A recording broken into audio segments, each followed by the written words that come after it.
Hello everyone. तो जब हम लोगों ने मैट्रिक्स में पिछला जो टॉपिक पढ़ा था उसमें हमने मैट्रिक्स का लगभग सब कुछ पढ़ लिया था। एक दो छोटी छोटी चीज़ें हैं जो हमारी रह गई हैं, जिसमें एक बड़ा इंपॉर्टेंट पार्ट है कि मल्टीप्लिकेशन ऑफ मैट्रिक्स कैसे करते हैं। तो मल्टीप्लिकेशन ऑफ मैट्रिक्स का इसके पहले हमने एक सिंगल पार्टिकल से मतलब सिंगल वैल्यू है जिसको हम स्केलर कहते हैं, सिंगल रियल नंबर से करके दिखाया था। देख लेते हैं एक बार फिर से हम लोग कि हमने कैसे किया था मल्टीप्लिकेशन। उसमें कुछ नहीं करना था। जैसे अगर आपको बोलता है कि multiplication of matrix with scalar, तो आपको फाइंड एक्स ए, तो आपको अगर एक्स ए फाइंड करना है तो multiply each of the element, तो हर एलिमेंट को उससे मल्टीप्लाई कर दो एक्स से, जिस स्केलर से आपको मल्टीप्लाई करना है ना, हर एलिमेंट को उससे कर दो। बड़ा सिंपल था, जैसे एक्स इंटू ए कर रहे हैं तो एक्स का हर एक एलिमेंट में मल्टीप्लाई कर दो। फिर एक हमने क्वेश्चन भी करके दिखाया था। नाउ हम लोग एक मैट्रिक्स का दूसरे मैट्रिक्स से मल्टीप्लाई करके देखते हैं। तो उसको करने के पहले हमें कंपैटिबिलिटी चेक करनी है। जैसे हमने एडिशन और सब्ट्रैक्शन की कंपैटिबिलिटी देखी थी, क्या थी वो? कंपैटिबिलिटी के सेम ऑर्डर का होना चाहिए। 2/3 का ये है तो 2/3 का दूसरा होना चाहिए, तभी इन दोनों को ऐड या तभी इन दोनों को सब्ट्रैक्ट कर पाएंगे। Why? Because in order to add और सब्ट्रैक्ट आपका सेम प्लेस का एलिमेंट इधर के सेम प्लेस के एलिमेंट ऐड या सब्ट्रैक्ट होता है।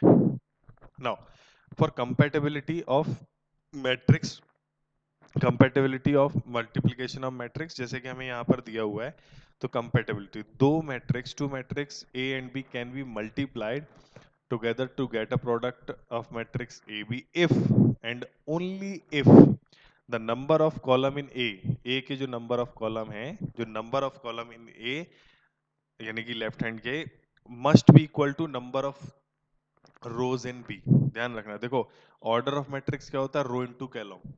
ठीक है, तो जैसे हमें ए इंटू बी का मल्टीप्लाई करना, आंसर ए बी या फिर सी आ रहा है, जो भी आएगा तो ए इंटू बी करना है ना। तो ए का ऑर्डर हो गया एम इंटू एन मान लिया, तो बी का order N into P, P मतलब कुछ भी हो सकता है, लेकिन जो एन है वो एन रहना चाहिए। मतलब देखो जरा, लेफ्ट हैंड साइड मैट्रिक्स है हमारी, तो लेफ्ट हैंड साइड मैट्रिक्स में एक, तो लेफ्ट हैंड साइड मैट्रिक्स है हमारी, लेफ्ट हैंड से एम एन, तो इसमें जो एन है यानी कि कॉलम है ए का, रो और कॉलम होता है, तो ए का कॉलम जो है वो बी के रो से बराबर है। वाई? इसका भी एक बढ़िया कारण है। हम क्या करते हैं, इसके रो का यानी कि ए के रो का बी के कॉलम में मल्टीप्लाई करते हैं। देखते रहना। तो उसके लिए हमें सिस्टम तभी मल्टीप्लाई पूरी तरीके से पॉसिबल हो पाएगा जब ए का नंबर ऑफ जो कॉलम है वो बी के नंबर ऑफ रो के बराबर हो। और एक मजे की बात है कि जो सी हमारा आता है उसकी जो ऑर्डर आएगा वो एम और पी का ऑर्डर आता है, एम इंटू पी। किसका ऑर्डर की बात कर रहे हैं हम? सी के ऑर्डर की बात कर रहे हैं। हम करते क्या है, ए के रो को बी के कॉलम से मल्टीप्लाई करते हैं। पर पहले हम कंपैटिबिलिटी चेक कर लेते हैं कि क्या कुछ एग्जांपल देख करके कि क्या हम कुछ उनको मैट्रिसेस को मल्टीप्लाई करना चाहते हैं वो कंपैटिबल हैं भी कि नहीं भी, है ना। तो एक एग्जांपल लेते हैं। एग्जाम्पल बड़ा सिंपल सा ले लेते हैं। पहले 2/2 की एक मैट्रिक्स ली हमने, 2 -1 3 -2। इसका मल्टीप्लाई हम करना चाहते हैं 2/2 की मैट्रिक्स, इसका जो मैट्रिक्स का वो है वो हो गया 2/2। 2/2 की मैट्रिक्स को हम मल्टीप्लाई कर रहे हैं, यानी कि इसमें नंबर ऑफ कॉलम कितने हैं? 2, तो इसके नंबर ऑफ रो 2 होने चाहिए। जैसे कि 1/3 से हम मल्टीप्लाई करें, तो इसमें रो 2 है लेकिन कॉलम एक ही है, उससे कोई फर्क नहीं पड़ता। इसमें जो ऑर्डर है वो हो गया 2 इंटू 1। इस तरीके से आपका जो ये 2 है इसका रो, इसके तो जो आंसर आएगा हमारा, जो भी मैट्रिक्स आएगी आंसर मैट्रिक्स होगी 2:1 ऑर्डर की। यानी कि जब हम इसका मल्टीप्लाई करेंगे तो हमारा जो आंसर लिखेंगे वो क्या आएगा अभी तो नहीं है, लेकिन इसका ऑर्डर जो रहेगा वो अभी से लिख सकते हैं। 2:1 का ऑर्डर आएगा, जो ऑर्डर आएगा वो 2:1 का, ये 2 हो गया और ये 1। ध्यान रखना इन बातों का। 2:1 का ऑर्डर आएगा, मतलब रो इंटू कॉलम, मतलब पहले का रो और दूसरे के कॉलम का मल्टीप्लाई करके जो ऑर्डर बनता है वो ऑर्डर आएगा, इसका आपको ध्यान रखना है। जो भी आएगा 2 into 1 का आएगा, यानी कि नंबर ऑफ रो जो होंगी हमारी यहाँ पर वो 2 रहेंगी और नंबर ऑफ कॉलम जो रहेगा वो 1 रहेगा, यानी कि कुछ x और y ऐसे आएगा। जो भी आंसर आएगा 2 1 का आंसर आएगा, ये आपको ध्यान रख लेना है ना। कंपैटिबिलिटी के लिए अब आप अगर हमसे कहा जाए कि इसमें ये कर लिया, अब देखना मैं एक चमत्कार सा करने वाला हूं, आप लोग देखिएगा, अच्छा लगेगा आपको। यहाँ पर ये देखो जरा नाउ, बस हम क्या है इसको इधर कर लेते हैं। 1 3 मैट्रिक्स तो नहीं बदली मैंने, और मल्टीप्लाई करके देखते हैं 2 3 और -1 -2 से। इसका ऑर्डर कितना है 2 into 1, इसका ऑर्डर कितना है 2 into 2। तो अब यहाँ के नंबर ऑफ कॉलम 1, यहाँ के नंबर ऑफ रो 2 से बराबर तो है नहीं, तो इनका मल्टीप्लाई नॉट पॉसिबल। कुछ समझे, कुछ आया मजा? आप a इंटू बी तो निकाल सकते हो, लेकिन b इंटू ए जरूरी नहीं है कि निकाल पाओ। इसका मतलब है a इंटू बी की वैल्यू जरूरी नहीं है b इंटू ए के बराबर आए। आ सकती है, वो एक रेयर केस है, लेकिन आए ये जरूरी नहीं है, ध्यान रखना है इस बात को। ठीक है, तो अगर हमें मल्टीप्लाई करना है तो सबसे पहले हम कंपैटिबिलिटी चेक करते हैं। कंपैटिबिलिटी के लिए पहले वाले के जो नंबर ऑफ कॉलम है वो दूसरे वाले के नंबर ऑफ रो से बराबर होने चाहिए। पहले वाले के नंबर ऑफ कॉलम दूसरे वाले के नंबर ऑफ रो से बराबर होने चाहिए। पहले के कॉलम दूसरे के रो, और जो ऑर्डर होता है वो होता है रो इनटू कॉलम, यानी कि पहले वाले में ऑर्डर की जो सेकंड वैल्यू है वो दूसरे वाले के ऑर्डर की फर्स्ट वैल्यू के बराबर होनी चाहिए। जो ऑर्डर होता है रो इनटू कॉलम, तो पहले का कॉलम दूसरे के रो के बराबर होना चाहिए, तभी आप कंपैटिबिलिटी चेक करके मल्टीप्लाई कर पाओगे। और जो ऑर्डर आता है वो होता है पहले वाले का रो और दूसरे वाले का कॉलम। चलो एक हम एग्जाम्पल करके देखते हैं और इसको समझते हैं कि ये कैसे हम मल्टीप्लाई करते हैं। तो हमें फाइंड ए इंटू बी बोला है, 2 by 2 की दो मैट्रिक्स दे रखी हैं। ए की वैल्यू है 3 into 4, सॉरी 3 4 5 0, और बी की वैल्यू है 2 3 1 2, जैसे कि आपको ठीक तरीके से दिखाई दे रहा होगा। आपको मल्टीप्लाई करना है, इसके स्टेप्स हैं। तो स्टेप्स मैं आपको बताने से पहले एक शॉर्टकट में बता दूं, फिर स्टेप्स देख लेंगे। पहले के रो और दूसरे के कॉलम के मल्टीप्लाई होते हैं। Row column row column row column, पहले के रोज का मल्टीप्लाई दूसरे कॉलम में करते हैं। चलो करके देखते हैं हो पाता है कि नहीं। तो स्टेप 1 कहता है multiply every element of first row of matrix A, इसका फर्स्ट रो ऑफ मैट्रिक्स, यानी कि फर्स्ट रो क्या है 3 into 4, 3 into 4 का multiply every element of first row of matrix A with the corresponding element of, जैसे कि इसका पहला एलिमेंट रो का 3 है तो इसका corresponding element of first column of B, तो फर्स्ट कॉलम का फर्स्ट एलिमेंट है 2। 4 सेकंड फर्स्ट रो का सेकंड एलिमेंट हो गया, तो 1 ये हमारी फर्स्ट कॉलम का बी में फर्स्ट कॉलम का सेकंड एलिमेंट हो गया। तो मल्टीप्लाई करके उन्हें get the first and add them to get the first element of the first row. ठीक है, ए इंटू बी का जो फर्स्ट एलिमेंट फर्स्ट रो का निकालना है, 3 का 2 में प्लस 4 का 1 में, तो ये आ गया 3 दूनी 6 4 एकम 4 10। नाउ फिर से वही करो, रो का कॉलम, लेकिन अब अगले कॉलम, रो वही कॉलम अगला वाला। तो 3 का मल्टीप्लाई तुम करोगे अगले कॉलम के फर्स्ट एलिमेंट में, और 4 का मल्टीप्लाई तुम करोगे अगले कॉलम के फर्स्ट में। अगर तीसरा भी कॉलम होता तो तुम तीसरे से भी मल्टीप्लाई करते। तो 3 त्रिका 9, 4 एकम 4, 9 4 13। सेकंड स्टेप ये हो गया हमारा, तो 10 पहले निकल गया था, 13 फिर। अब रो खत्म, अब कॉलम खत्म हो गया, अब अगली रो का पहले कॉलम से फिर करो। तो अगली रो 5 0, 5 0 का मल्टीप्लाई 2 1 से, 5 का 2 से और 0 का 1 से, और दोनों को ऐड कर देना है, तो आपको नेक्स्ट एलिमेंट मिल जाएगा। 5 दूनी 10 प्लस 0 इंटू 1 10, तीसरा एलिमेंट आपको मिल गया यहाँ पर। फिर इसके बाद फोर्थ ऑप्शन में आपको क्या करना है, 3 into 4 5 मतलब नेक्स्ट उसका 5 का अगले वाले से row column row column row column multiply करते चले जाते हैं। तो रो कॉलम मल्टीप्लाई किया, 5 3 जा 15 और 0 1 जा 0, तो कितना आ जाएगा हमारा 15 का 15 आ जाएगा। तो 10 13 10 15 ये आंसर हो गया। 10 13 10 15 ये हमारा आंसर हो गया। उम्मीद करते हैं आपको चीज़ें यहाँ पर मल्टीप्लाई करना समझ में आया हो। अगर नहीं आया मल्टीप्लाई करना तो हम एक और एग्जांपल से आपको दिखा देते हैं। देखो ये मैंने एग्जांपल लेकर के दिखाया हुआ है। तो हमारे पास एक ए है और एक बी है। पहले तो ये चेक कर लो कि मल्टीप्लाई होंगे कि नहीं होंगे। तो इसका जो है दो नंबर ऑफ रो 2 हैं, तो 2 इंटू और नंबर ऑफ कॉलम 3 है, तो 2 इंटू 3 का ऑर्डर हो गया। इधर नंबर ऑफ कॉलम 3 है, 1 2 3, और रो भी 3 है, तो 3 इंटू 3 का हो गया। नाउ चेक करते हैं 3 इंटू 3, और 3 ये है 3 ये, यानी कि पहले के नंबर ऑफ रो दूसरे के नंबर ऑफ पहले के नंबर ऑफ कॉलम दूसरे के नंबर ऑफ रो के बराबर होने चाहिए। ये बाद वाला और इसके पहले वाला बराबर, तो ये बराबर है 3 3 हो जाएगा मल्टीप्लाई, कंपैटिबल है। और जो आंसर आएगा हमारा वो आएगा पहले का पहला और दूसरे का दूसरा का मल्टीप्लाई। तो 2 इंटू 3 आंसर आना चाहिए। चेक करते हैं मल्टीप्लाई करके जल्दी से। तो जैसे यहाँ पर तुम्हें जल्दी दिखाया, अभी करके देख लेते हैं। इसका मल्टीप्लाई करते हैं इसमें, तो 3 2 जा 6, 2 माइनस 1 जा -2, और 1 -2 जा -2। फिर इसका दूसरे में 3 दूसरे वाले में कर रहे हैं हम, उसी रो का दूसरे उसी रो का इसमें हो गया। अब हमारा अब करते हैं दूसरे वाले में मल्टीप्लाई।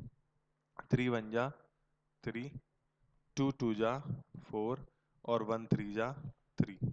ठीक है। फिर इसके बाद हम लोग इसी का मल्टीप्लाई करते हैं पहली रो। अभी कॉलम खत्म नहीं हुए, खत्म करो कॉलम तीसरे में। तो वो तो 1 1 1 है, मल्टीप्लाई बड़े आसानी से हो जाएगा। 3 1 जा 3, 2 1 जा 2, 1 1 जा, तो 3 2 1। ठीक ठीक ठीक हो गया। फिर पहली रो खत्म हो गई, पहली रो खत्म हो गई और तीनों कॉलम खत्म हो गए। अब दूसरी रो से शुरू करो, दूसरी रो से शुरू करो, और पहले कॉलम 2 2 जा 4, 1 -1 जा -1, और 3 -2 जा -6। फिर पहली रो का दूसरा कॉलम, 2 1 जा 2, 1 2 जा 2, और 3 3 जा 9। ठीक है भाई साहब, सब बढ़िया चल रहा है, एकदम चकाचक वैल्यूज आ रही हैं हमारी।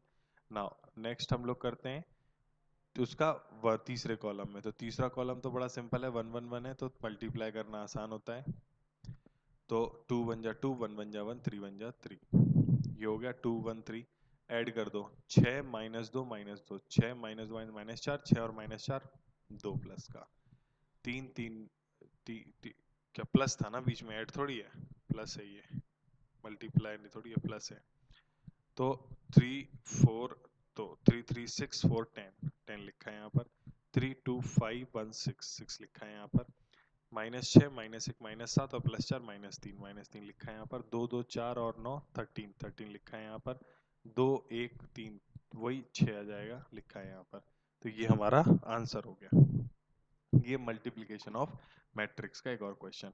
एक आध एग्जाम्पल और देख लेते हैं, उसके पहले एक छोटी सी बात, छोटी छोटी मगर मोटी बात। जैसे कि अभी हमने देखा, अगर आप मल्टीप्लाई करोगे ए का बी में जो आंसर आएगा, पर आप बी का ए में करोगे, तो पहली बात तो मैंने ऊपर एक एग्जाम्पल में यही बताया कि जरूरी नहीं है कि मल्टीप्लाई हो ही जाए, यानी कि ए इंटू बी इंटू ए के बराबर नहीं हो सकता। मतलब बाई चांस की बात है, हो जाए तो उसको बड़ी डील मत मानना, वो तो तुक्के की बात है। लेकिन होता ही है ऐसा कोई गारंटी नहीं है। तो a into b is not equals to b into a, इसका मतलब हो गया multiplication of matrix is not commutative. Multiplication of matrix is not commutative. Properties होती हैं कि जैसे a प्लस बी बराबर b प्लस है, वो तो होता है। सेम पॉइंट एलिमेंट a का सेम पॉइंट एलिमेंट b का ऐड करते हैं, तो चाहे a को पहले लिखो चाहे b को पहले लिखो, उससे कोई फर्क नहीं पड़ता। तो a प्लस बी और b प्लस ए बराबर है, यानी कि addition of matrix is commutative property, but multiplication of matrix is not commutative property. Now multiplication of matrix is associative, मतलब a b का पहले मल्टीप्लाई करके फिर c में करो, तो जो आंसर आएगा वही a का मल्टीप्लाई b इंटू सी में करो, जो आंसर है। देखो यहाँ पर ऑर्डर नहीं बदला, ए बी सी ऑर्डर नहीं बदलो तो आंसर ठीक चलेगा, लेकिन ऑर्डर बदल दोगे तो गड़बड़ हो जाएगी। तो multiplication of matrix is associative property. ठीक है, एक और क्वेश्चन हमने यहाँ पर किया हुआ है, ए की वैल्यू दी हुई है हमें क्या, 2 -1 -1 3, और निकालना है ए स्क्वायर। तो ए स्क्वायर मतलब इसका मल्टीप्लाई इसी में एक बार, तो वो तो बड़े आसानी से हो जाएगा, सेम ऑर्डर की है, चेक करने की भी जरूरत नहीं है। ये 2/2 की है, ये भी 2/2 की होगी, यहाँ से मतलब ये स्क्वायर तुम तभी निकाल सकते हो जब स्क्वायर मैट्रिक्स हो। स्क्वायर मैट्रिक्स समझते हो ना, जिसमें number of row number of column बराबर बराबर होते हैं, उसको हम लोग स्क्वायर मैट्रिक्स कहते हैं। ठीक, तो मल्टीप्लाई करना है आपको, पहले तो आइडेंटिफाई कर लिया, matrix multiplication defined if number of column of first matrix is equal to number of row of the second matrix. ये वाली बात हो गई। सबसे पहले तो कंपैटिबिलिटी चेक कर ली हमने, कर लिया कंपैटिबिलिटी को चेक, है भाई 2/2 हम देख ही चुके हैं ना। पहली रो, multiply each element of first row to first matrix by corresponding element of first column of second matrix and then add those products to obtain element in the first row first column of the product matrix, है ना। तो ये इसमें बाकी चार, तो answer जो आएगा वो भी पहले से डिसाइडेड है, क्या ऑर्डर का आएगा, ये 2/2 ऑर्डर का आएगा। ठीक है, तो हमने पहले से वो बना ली 2/2 की। अब नहीं बनाओ तो भी कोई फर्क नहीं पड़ता, आपको तो रो का मल्टीप्लाई तब तक करना है जब तक कि सारे कॉलम खत्म नहीं हो जाते दूसरे के, फिर अगली रो ले आओ, फिर से कॉलम खत्म करो, फिर अगली रो ले आओ, फिर से कॉलम खत्म करो, एंड सो ऑन चलाते रहो, मल्टीप्लाई करके ऐड करते रहो, मल्टीप्लाई सेम, लेकिन सेम पोजीशन वाला, उसकी रो का पोजीशन इसके कॉलम की पोजीशन के बराबर होना चाहिए। तो वो सेम सेम पोजीशन को जब तुम करते चलोगे तो तुम्हारा मल्टीप्लाई हो जाएगा, जैसे यहाँ पर दिया, इसका आंसर आएगा 5 - 5 और -5 × 10। वो करने का तरीका भाई, रो का कॉलम में, रो का कॉलम में, रो का कॉलम में, रो का कॉलम में, एंड फिनिश। ये हमारा मल्टीप्लिकेशन ऑफ मैट्रिक्स हो गया। ठीक है, मैट्रिक्स जो है कम्यूटेटिव तो नहीं है लेकिन एसोसिएटिव है, एडिशन जो है वो दोनों ही है, कम्यूटेटिव भी और एसोसिएटिव भी है। a+b और फिर c जोड़ दो, या फिर a का b+c में जोड़ दो, तो वो कम्यूटेटिव भी है, एसोसिएटिव भी है। क्यों? क्यों a+b = b+a, कम्यूटेटिव और एसोसिएटिव। तो इस तरीके से हमने मल्टीप्लिकेशन ऑफ मैट्रिक्स ठीक से समझ लिया। एक और छोटा सा पॉइंट है जो मैं शायद मिस कर रहा हूँ, हाँ, इसको कहते हैं एडिटिव इनवर्स। एडिटिव इनवर्स के क्या होता है, यदि A and B two matrix of same order such that a+b बराबर b+a बराबर नल मैट्रिक्स। ध्यान रखना, मतलब a का b में मल्टीप्लाई करो, मतलब ऐड करो, और नल मैट्रिक्स आ जाए। नल मैट्रिक्स क्या होती है, 0 0 0 0 0 0 टिक टिक टिक टिक टिक सन्नाटा। ठीक है, जीरो वाली जो मैट्रिक्स होती है उसको नल मैट्रिक्स है, यानी कि जो a और b हैं वैल्यू सेम, लेकिन a b की नेगेटिव मैट्रिक्स है, इसी को हम एडिटिव इनवर्स कहते हैं। यानी कि जब उसको हम जोड़ेंगे तो नेट आंसर 0 आ जाएगा, तो ये हमारा एडिटिव इनवर्स कहलाता है। तो a का -a उसका एडिटिव इनवर्स कहलाता है, जैसे आपको सामने डायग्राम में बढ़िया तरीके से दिखाया गया है। 2 × -3 और -1 × -4 है, तो इसमें माइनस कर दो, जो 2 था प्लस का, ये माइनस का हो गया, ये जो माइनस का था 1, ये माइनस का 1 था, ये प्लस का 1 हो गया, ये माइनस का 3 था, ये प्लस का 3 हो गया, और ये माइनस का 4 था, ये प्लस का 4 हो गया। तो जब आप इन दोनों को जोड़ोगे तो so that a plus minus A जब तुम निकालोगे, जोड़ोगे तो सेम एलिमेंट वालों को जोड़ रहे होगे, तो तुम्हारा आंसर ऑटोमेटिकली आ जाएगा 0। तो इससे तुम्हें ये चीजें बहुत अच्छे तरीके से पता चल जाती हैं। अगर तुम्हें अभी भी कोई दिक्कत है तो आराम से इसको देख लेना, दोबारा रिवाइज कर लेना, कुछ भी बड़ी बात नहीं है, सेम एलिमेंट होते हैं, बस प्लस का माइनस और माइनस का प्लस हो जाता है, ऑर्डर भी मैट्रिक्स का चेंज नहीं होता है। तो ऐसा करो कि जोड़ने पर 0 आ जाए, तो दूसरी मैट्रिक्स पहली मैट्रिक्स की एडिटिव इनवर्स कहलाती है। एक छोटा सा पॉइंट है। बाकी आपके जो सिलेबस में जो क्वेश्चंस आते हैं वो बहुत मुश्किल नहीं आते हैं, इसी तरीके के आते हैं, सॉल्व करने वाले आते हैं।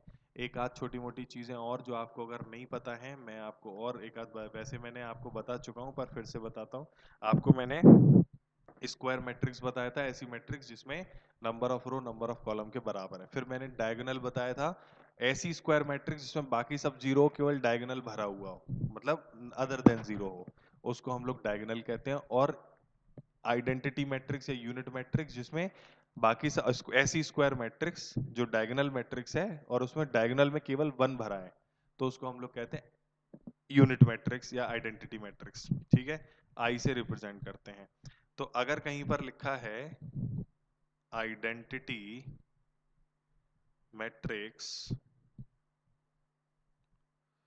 ऑफ, ध्यान रखना ये तो स्क्वायर होती है, ऑर्डर 2, तो इसका मतलब हो गया 2 और 2 by 2 की मैट्रिक्स है, 0 0 1। ठीक है, इसको लिखते हैं आइडेंटिटी, अगर पूछा है तो। ये एक्स्ट्रा है, आपको क्वेश्चन करने में हेल्प करेगा इसलिए मैं बता रहा हूं।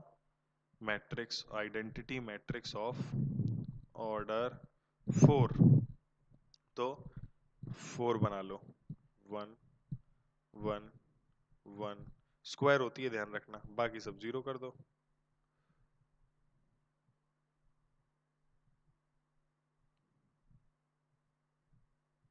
टिंग टिंग, खत्म। तो ये आपको बोल देते हैं कई बार कि आइडेंटिटी मैट्रिक्स ऑफ ऑर्डर 2 का ए के साथ मल्टीप्लाई करो, या फिर ऐसा करो, या फिर ऐड करो, या फिर सब्ट्रैक्ट करो, ऐसा कुछ बोल देते हैं।